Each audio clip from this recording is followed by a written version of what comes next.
railway transport in India began in the mid-19th century. The core of the pressure for building railways in India came from London. In 1848, there was not a single kilometer of railway line in India. The country's first railway, built by the Great Indian Peninsula Railway, GIPR, opened in 1853, between Bombay and Thane. 7.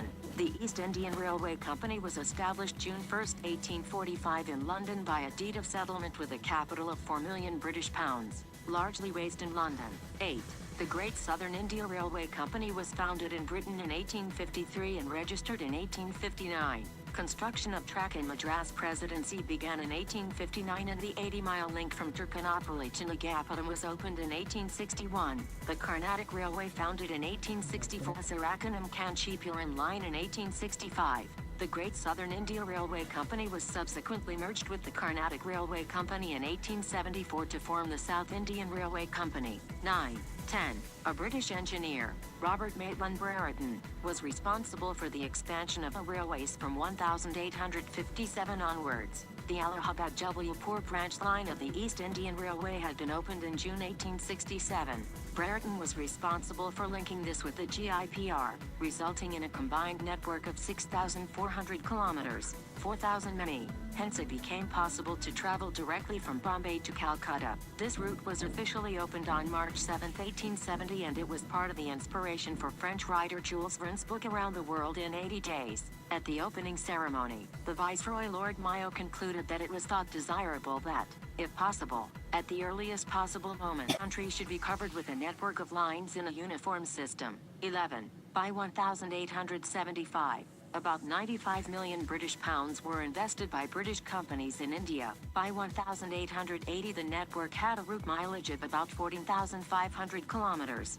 9,000 inward from the three major port cities of Bombay, Madras and Calcutta. By 1895, India had started building its own locomotives, and in 1890 cars and locomotives to help build the Uganda railways. In 1900, the GIPR became a government-owned company. The network spread to the modern-day states of Assam, Rajputana and Madras Presidency, and soon various autonomous kingdoms began to have their own rail systems. In 1905, an early railway board was constituted, but the powers were formally vested under Lord Curzon.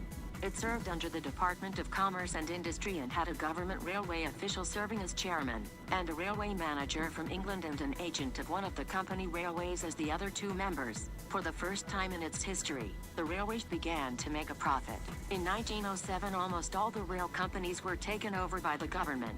The following year, the first electric locomotive made its appearance. With the arrival of World War I, the railways were used to meet the needs of the British outside India. With the end of the war, the railways were in a state of disrepair and collapse. Large-scale corruption by British officials involved in the running of these railways companies was rampant. Profits were never reinvested in the development of British colonial India. In 1920, with the network having expanded to 61,220 kilometers, 38,040 mi, a need for central management was mooted by Sir William Ackworth.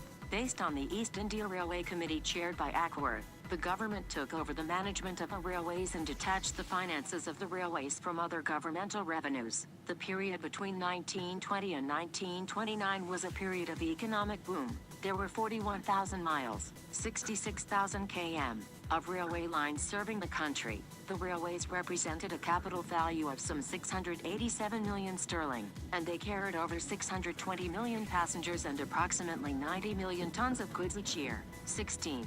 Following the Great Depression, the railways suffered economically for the next 8 years. The Second World War severely crippled the railways. Starting in 1939, about 40% of the rolling stock including locomotives and coaches was taken to the Middle East. The railway workshops were converted to ammunition workshops and many railway tracks were dismantled to help the Allies in the war. By 1946, all railway systems had been taken over by the government.